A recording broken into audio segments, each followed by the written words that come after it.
Je vous invite maintenant à lire encore un texte, si vous le voulez, dans l'évangile de Matthieu, encore, selon Matthieu, au chapitre 15 maintenant.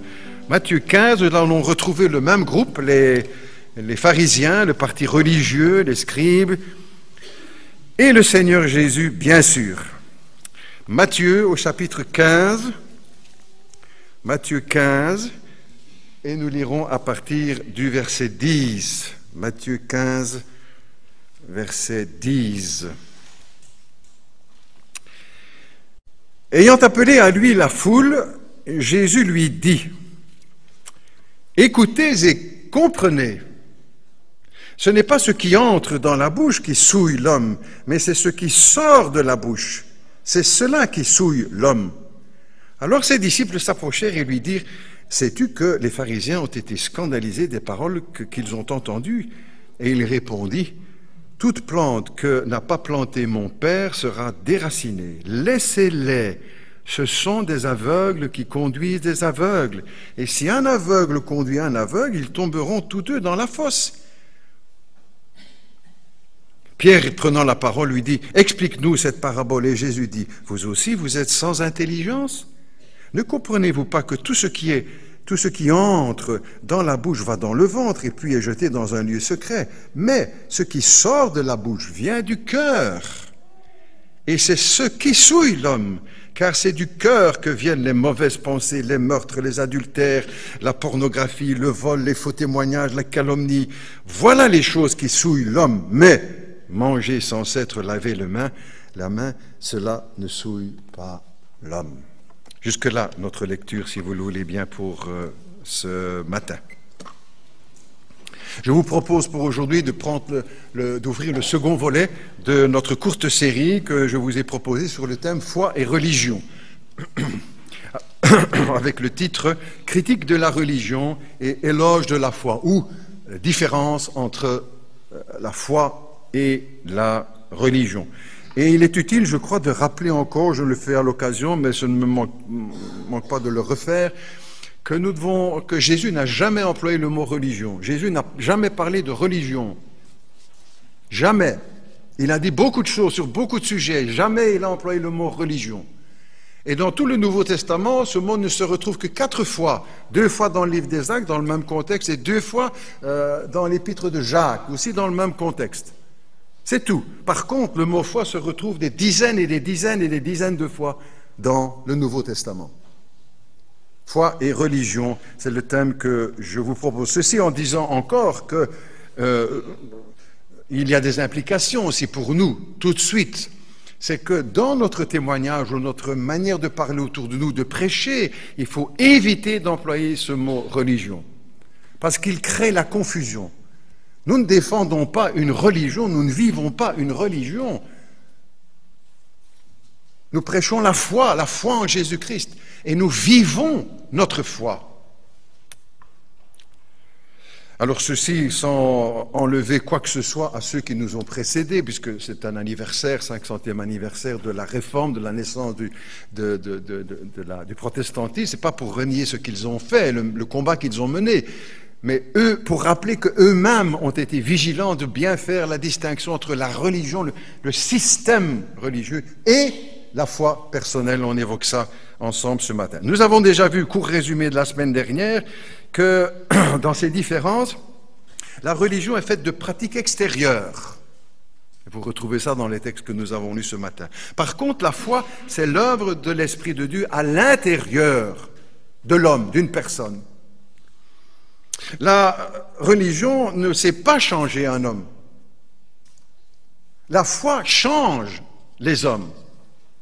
Tous ceux qui, de par le monde, ont accueilli la foi, ont saisi la foi, ont été changés, n'est-ce pas? Ce n'est pas que nous sommes devenus des anges, mais nous avons été transformés. La foi transforme, pas la religion. La religion induit l'hypocrisie. Nous avons vu ce mot qui revient tellement souvent dans les paroles du Christ vis-à-vis de ces partis religieux de l'époque, les pharisiens, scribes et sadducéens. La religion induit l'hypocrisie, on triche avec la religion. Par contre, la foi produit la vérité, elle donne des hommes vrais. Pas parfait, mais vrai. La religion également conduit à l'insatisfaction. Ne saurait pas apporter le contentement, n'est-ce pas? Par contre, la foi apporte la joie et l'épanouissement, même s'il y a des jours de tristesse et de combat pour ceux qui sont dans la foi. Encore une que nous avions vue la semaine dernière, une différence. La religion se transmet de père en fils. Papa était comme ça, donc grand-père aussi, donc on va être comme ça aussi. Ça se transmet de père en fils. La foi, c'est un choix personnel auquel chacun est invité à répondre à cet appel. On ne peut pas choisir pour quelqu'un d'autre, même si nous le portons dans notre cœur au plus profond de nous-mêmes. Nous ne pouvons pas choisir à sa place.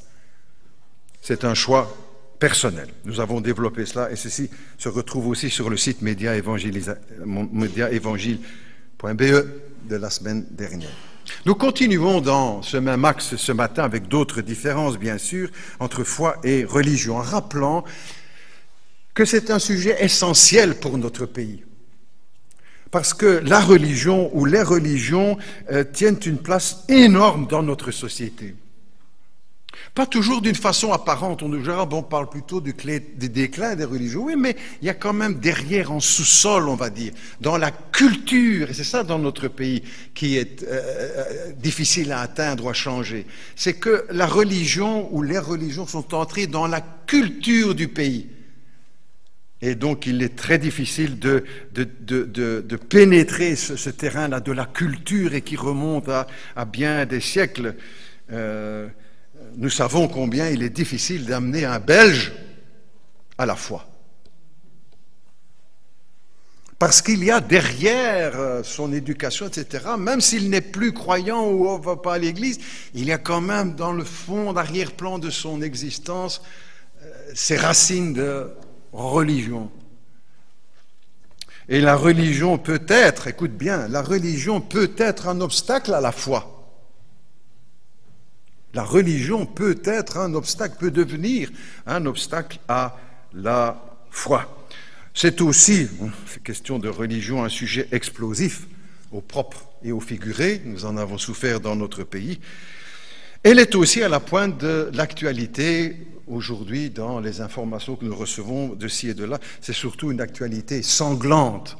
Et c'est donc, entre autres aussi pour cette raison que nous devons éviter d'employer ce terme. Alors ici, il fait l'objet de la prédication, donc on le mentionne à différentes reprises. Nouvelle série de différences entre foi et religion. La religion rend aveugle et la foi ouvre les yeux. Vous avez vu dans plusieurs textes que nous avons lus, Jésus, pas moi ou les protestants, ou Jésus en parlant à le club religieux de l'époque ou les clubs religieux de l'époque, va plusieurs fois employer le mot aveugle. Aveugle. En parlant aux pharisiens. Jésus, aux religieux pharisiens, l'a répété 4 fois dans le texte que nous avons lu tout à l'heure de Matthieu 23. Aveugle. C'était aussi le cas de l'apôtre Paul, qui faisait partie de ce cercle religieux avant sa conversion. Comme il le dira dans son témoignage, acte 26, qu'il a été élevé dans la secte la plus rigide de la religion. Il a été élevé là-dedans, et d'une façon très stricte. Et c'est cela, en quelque sorte, qui l'avait rendu aveugle sur le plan spirituel, et peut-être pas seulement sur le plan spirituel. Il ne voyait plus la réalité. Sa religion l'avait jeté ou projeté dans un autre monde. Il ne voyait plus les gens, mais son système religieux qu'il voulait défendre. Sa religion avait tué même la voix de sa conscience. Et on aurait eu beau lui dire, mais Saul, l'apôtre Paul avant, mais Saul, ne vois-tu pas que... Il ne voyait plus rien. Il ne voyait plus. Il était dans le système, sa religion l'avait rendu aveugle. Il fonctionnait comme une machine, comme un robot, comme un bulldozer. Notez bien que Tout ça s'est passé avant sa conversion, bien sûr, sur le chemin de Damas, où il va rencontrer le Seigneur et se convertir, alors entrer dans la foi.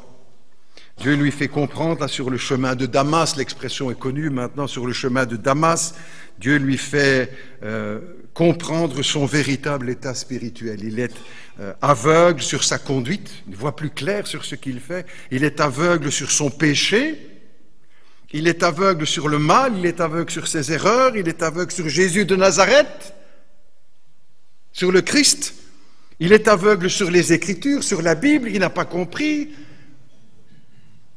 Et sur le chemin de Damas, Dieu va lui ouvrir les yeux. Il raconte lui-même qu'il vit une grande lumière, pas seulement avec son regard, avec ses yeux, mais intérieurement, la lumière va plonger alors dans sa vie. C'est la foi qui va maintenant illuminer ses yeux, son cœur et son intelligence. J'aime bien de dire aussi que la foi, c'est la lumière qui éclaire l'intelligence. On pense souvent que ce sont deux choses distinctes, intelligence et foi. Vous ne trouvez nulle part ça dans l'Écriture. Au contraire, n'est-ce pas? La foi, c'est l'illumination de l'intelligence. Il va comprendre, la première chose qu'il va comprendre, c'est que Jésus est le Messie, que Jésus est le Fils de Dieu, le Sauveur, que Jésus lui dira, « Mais qui es-tu » quand il demande, « Mais qui es-tu, Seigneur » Et Jésus lui répond, « Je suis Jésus, que tu persécutes. » Il va voir son péché, son erreur, il va voir l'amour de Dieu, il va voir le sens de la croix, le sang du Messie, il va voir que la résurrection est une réalité, le Christ est vivant, il est le Fils de Dieu, il va voir que le monde a besoin de Jésus-Christ, de l'Évangile, et il va devenir l'un des plus grands missionnaires de l'histoire du christianisme, en y laissant aussi sa vie, très probablement décapité à Rome au 1er siècle. Il vient de quitter la religion, ce système religieux, et il est entré dans la foi, dans le royaume de Dieu. Il peut dire alors, comme l'aveugle que Jésus avait guéri, je sais une chose, j'étais aveugle et maintenant je vois. C'est un peu, avec modestie bien sûr, ce que chaque chrétien peut dire. Avant j'étais aveugle, pas avant d'être protestant, d'être dans la religion, avant d'être dans la foi. J'étais aveugle. Et chacun, certainement, des chrétiens peut dire, c'est juste, il y a tellement de choses que je ne voyais pas. Sur moi, sur les autres, sur le Christ, sur le monde, sur la parole. J'étais aveugle, maintenant je vois. La foi illumine les yeux, le cœur et l'intelligence, à la différence de la religion qui rend aveugle. Autre différence encore, la religion produit des bourreaux. Et la foi engendre des martyrs. Et l'apôtre Paul, encore une fois, sera un exemple type de cette transformation. Avant sa conversion, il est le bourreau des chrétiens. Il dira lui-même, si vous lisez dans Acte 26, on l'a lu la semaine dernière, quand il raconte son témoignage, il dira lui-même, quand on mettait les chrétiens à mort, c'est Paul qui parle ici, l'apôtre qu'il deviendra quand il est dans la religion, avant d'être dans la foi. Quand on mettait les chrétiens à mort, je joignais mon suffrage à celui des autres. Je les persécutais, je les forçais à blasphémer. Dans mes excès de fureur contre eux, je les poursuivais jusque dans les villes étrangères, dira-t-il. Déchaîné qu'il est contre les chrétiens. Il fait partie des bourreaux de la foi chrétienne. Et puis brusquement, le bourreau devient lui-même une victime, un martyr. Il a quitté la religion, il a rencontré le Christ vivant, il est devenu un homme de foi. Au lieu de faire souffrir les autres, maintenant dans la foi, il accepte de souffrir pour les autres, pour les chrétiens, pour l'Évangile, pour le Christ. Avant, c'était lui qu'on fuyait parce qu'il faisait peur. Et au moment où il s'est converti, d'ailleurs, bien des chrétiens n'osaient pas encore l'accueillir dans les églises en disant « Mais c'est celui qui persécutait les chrétiens, qui les mettait à mort. » Bon, maintenant, il a quitté la religion et il est entré dans la foi. Maintenant, avant c'était lui qu'on fouillait, maintenant c'est lui qui fouille devant ses persécuteurs parce qu'il a déclenché autour de lui de la haine. Avant, dans la religion, il était un lion, dans la foi maintenant, le voilà devenu un mouton. De prédateur qu'il était, maintenant il est devenu une proie. La religion produit des bourreaux et la foi engendre des martyrs. La foi ne torture personne et ne tue personne. Et si la religion torture, espionne et tue, l'homme de foi, lui, supporte, souffre et meurt. Et jamais le glaive n'est dans sa main pour oppresser, pour imposer ou pour convaincre. Toute l'histoire de l'Église est jalonnée de ces exemples, n'est-ce pas? Et en cette date anniversaire de la Réforme, le réveil spirituel, il est bon de le rappeler aussi et de ne pas l'oublier. La religion conduit à la haine de celui qui est différent. La religion conduit à la haine de celui qui a la foi.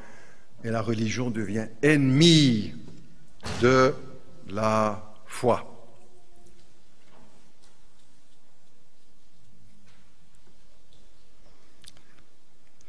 Il faut rappeler également que nous ne prêchons pas une religion ou un système religieux, nous prêchons la foi en Jésus-Christ. Et je crois que chacun peut le vérifier depuis tant d'années dans l'Église, même avant avec les pasteurs qui m'ont précédé. Jamais la force ne sert l'Évangile. Jamais. C'est ce que Jésus a dit aussi. Celui qui prend le glaive, il périra par le glaive. L'Église ne prend pas le glaive. L'homme de foi ne prend pas le glaive. Son arme, c'est l'épée de l'Esprit, c'est l'Écriture. Et c'est avec cela que nous pouvons livrer le bon combat de la foi. Zacharie disait déjà, le prophète de la part du Seigneur, « Ce n'est pas par la force ni par la puissance, mais par mon esprit, dit le Seigneur. » Autre différence encore, la religion engendre l'orgueil et la foi, elle, produit l'humilité. La religion, en effet, veut faire de l'éclat, de la richesse, du tape à l'œil, impressionner, éclabousser, dominer, imposer, sous le couvert de l'honneur de Dieu ou la gloire de Dieu. On ne cherche en réalité que la gloire des hommes, la gloire de ce monde. Et c'est probablement l'une des raisons pour laquelle la religion s'associe bien volontiers au pouvoir politique. Et alors on parle de système politico-religieux. C'est ce système ou cette attitude de la religion qui se place du côté du pouvoir, de la force, de l'argent, jusqu'au jour où c'est l'explosion, l'éclatement. C'est ce que l'on a vu dans l'histoire en France, lors de la Révolution en 1789. Ce n'était pas seulement une révolution contre le pouvoir politique, contre les privilèges, contre la monarchie, contre la royauté, contre la bourgeoisie, mais c'était aussi un rejet de la religion qui s'était associée au pouvoir politique et qui le couvrait dans ses fautes et dans ses torts, et qui laissait en même temps croupir le peuple dans la misère et l'injustice.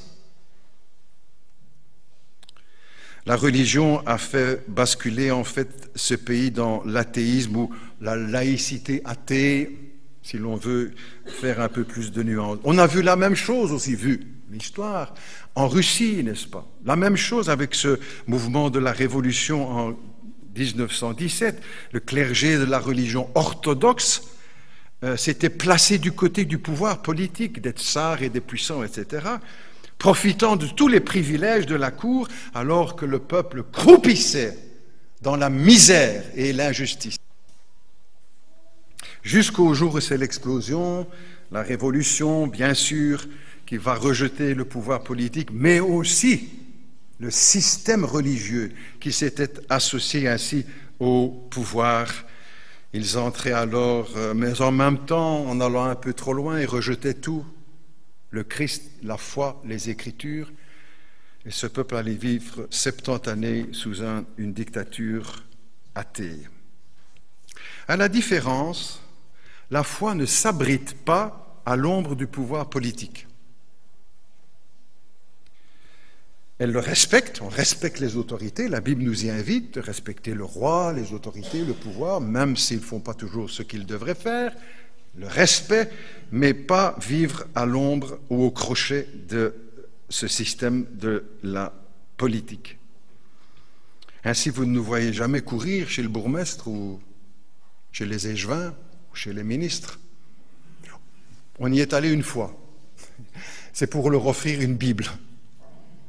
Ils n'en ont pas fait grand cas d'ailleurs, puisque quelque temps après, ils ont tous été au tribunal. Et ils ont échappé à la prison parce que les loups ne se mangent pas entre eux.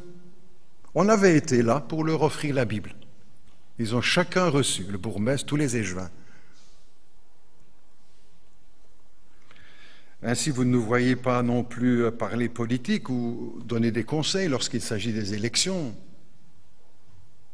Nous ne voulons pas qu'il y ait ce rapprochement entre la vie de foi et le monde politique. Ce sont deux mondes différents. Ou encore, ainsi, vous ne nous voyez pas profiter de l'argent public pour l'Église. Jamais. Jamais. Je me souviens, il y a quelques années maintenant, on était dans les travaux, dans le bâtiment ici, et un des échevins était venu nous rendre visite, qui n'a pas été pris d'ailleurs dans le mouvement qu'on a connu il y a quelques années. Il était venu, très gentil, etc., pour lui, viens voir, c'est très bien, magnifique, etc. Et on repart, je revois encore la scène, là, on était sur le parking devant, c'est près du trottoir, et on se salue, au revoir, au revoir. Il revient sur ses pas, et il me dit, pasteur, est-ce que vous n'avez besoin de rien? Non, monsieur. Non. Non, non, non. La foi, à l'inverse, se complaît, elle, dans l'humilité. Elle ne cherche pas la gloire, la richesse, la facilité, les compromis. Au contraire, à l'inverse, elle se complaît dans l'humilité. Pas besoin d'or et de dorure. Pas besoin de vêtements somptueux, de perles, de diamants, de couronnes. Pas besoin de rivaliser d'éclat avec tel ou tel, pas besoin de peinture archi-coûteuse, même si elle représente des scènes bibliques. La foi, c'est le chemin rugueux de l'humilité. C'est, à l'inverse de la religion, elle qui ne cherche qu'à se couvrir de gloire. Autre différence encore, la religion produit le fanatisme et la foi produit la tolérance. C'était le cas de l'apôtre Paul, n'est-ce pas? On vient de citer, entre autres, de quel fanatisme il était animé dans la religion, sans plus réfléchir. Mais la foi, elle conduit au contraire à la tolérance. Non pas pour dire que tout le monde il est beau, il est gentil, tout le monde a raison, c'est pas cela, mais dans le respect de l'autre. C'est d'ailleurs une des valeurs, on va dire comme ça, une valeur du protestantisme, c'est justement cette tolérance, l'acceptation de l'autre, de son point de vue, de son avis. Non pas pour le laisser, et puis voilà, pour essayer aussi de l'amener à l'évangile, mais dans le respect, dans la tolérance. Ce n'est pas l'apanage de la franc-maçonnerie, vous savez, la tolérance. Depuis 2000 ans, et bien avant encore, l'Écriture nous invite à cet esprit de tolérance. C'est la foi. Le fanatisme religieux aujourd'hui envahit notre monde et nous savons ce qu'il en coûte à notre société, n'est-ce pas? Pas besoin de donner d'exemples, etc. Chacun, nous avons compris. Par contre, la foi, elle va ouvrir le dialogue, la conversation, les arguments, l'échange, le respect, la tolérance. Il est vrai que parfois nous sommes vite accusés, nous, d'être intolérants. Ça vous est peut-être déjà arrivé à vous, vous donnez un traité, ou vous offrez une Bible discrètement, vous mettez le journal dans la boîte aux lettres d'un de vos voisins, Et oh, mais lui, c'est un fanatique, hein, lui. Qu'est-ce qu'il a fait? Vous mettez un autocollant sur votre voiture, hein, quel fanatique! Ben non. On est vite accusé d'être fanatique à tort, certainement. Je prends un autre exemple pour montrer cette différence d'approche. À Mont-sur-Marchais, nous avions, c'est ma commune, hein, enfin c'est là où j'habite en tout cas, c'est pas la mienne. C'est là où j'habite avec ma famille, oui, ma famille élargie parce que les enfants et les petits-enfants habitent là aussi, à Mont-sur-Marchais.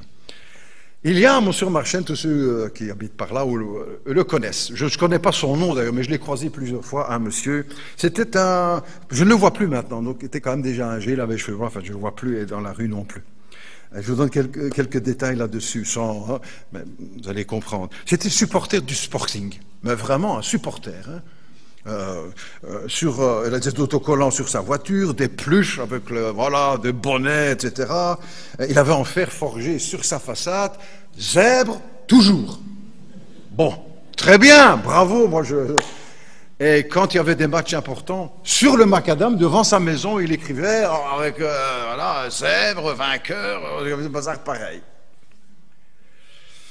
Il avait l'écharpe, comme je dis, il était sur les gradins pour hurler, trompette, klaxon, pour tourner l'écharpe, etc., lancer son bonnet.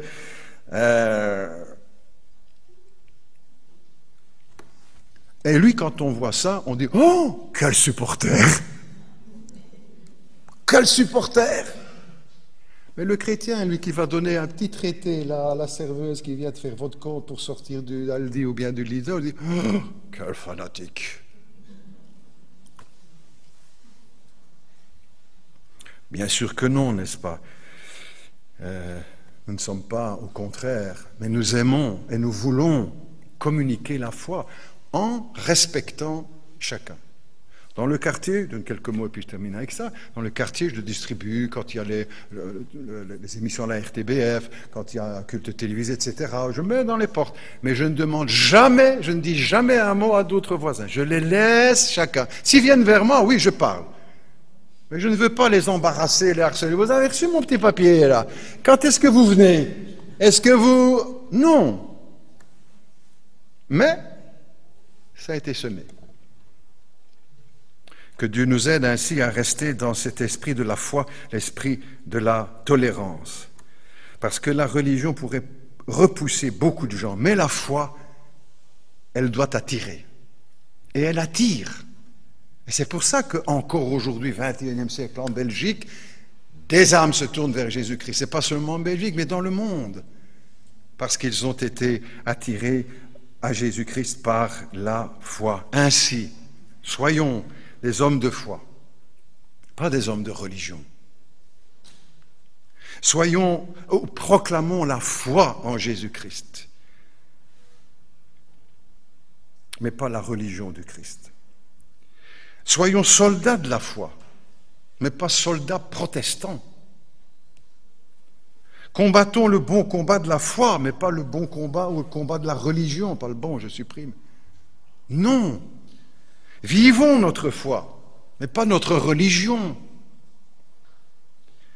Persévérons dans la foi, avec des textes de l'Écriture, c'est des citations que je fais ici, hein, mais pas où il est question de persévérer dans la religion. C'est le chemin, je termine, c'est le chemin que Martin Luther, un des réformateurs, a suivi. Lui élevé aussi dans la religion pendant 15 années, prêtre, docteur en théologie, théologien, enseignant, professeur à l'université de Wittenberg, enseignant la foi, et puis qui un jour qui enseigne les Écritures, et puis qui un jour découvre, dans le système où il est, la foi en Christ, seul.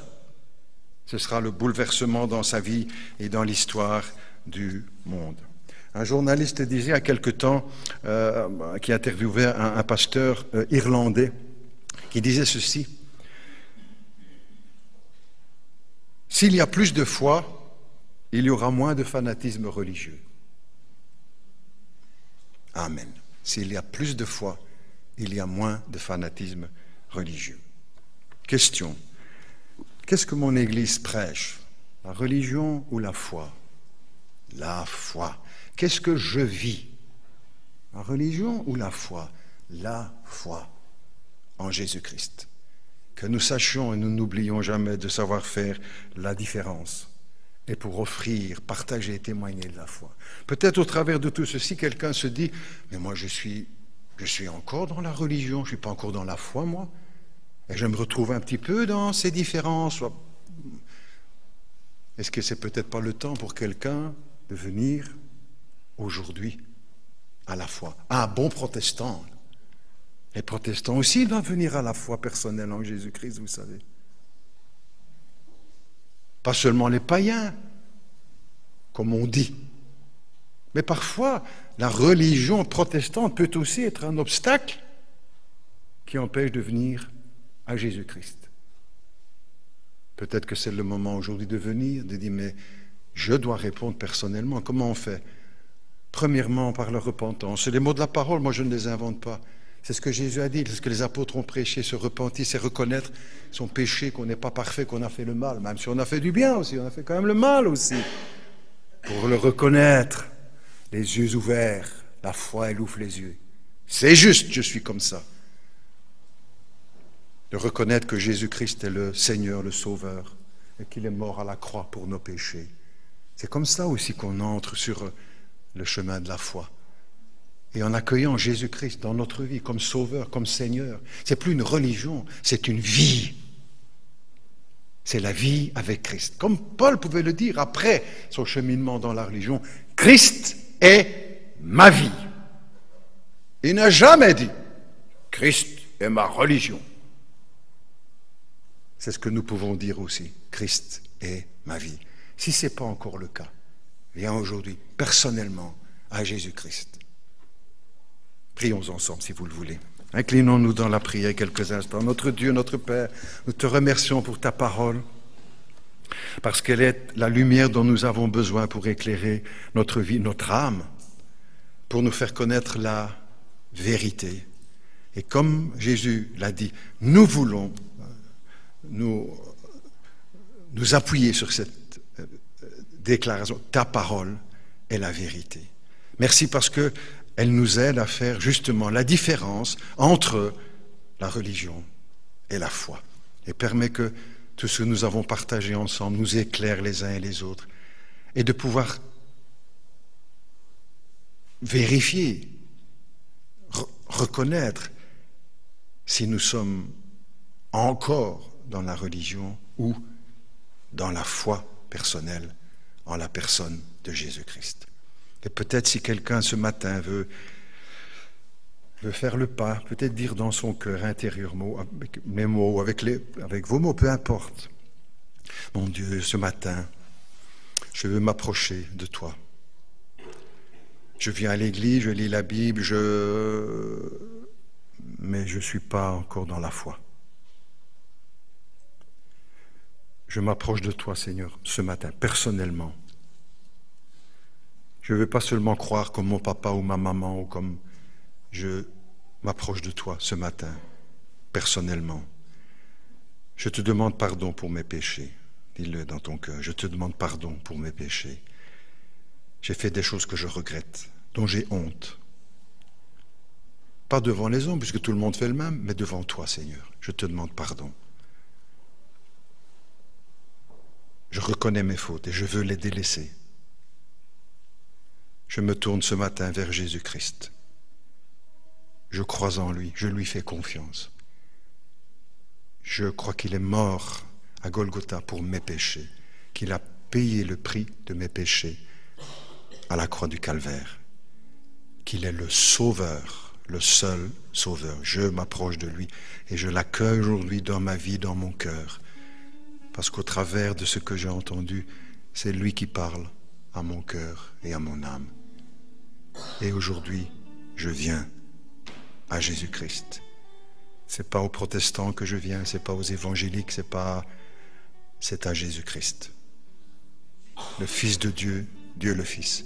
Et à partir de ce jour, je vais vivre avec lui et pour lui.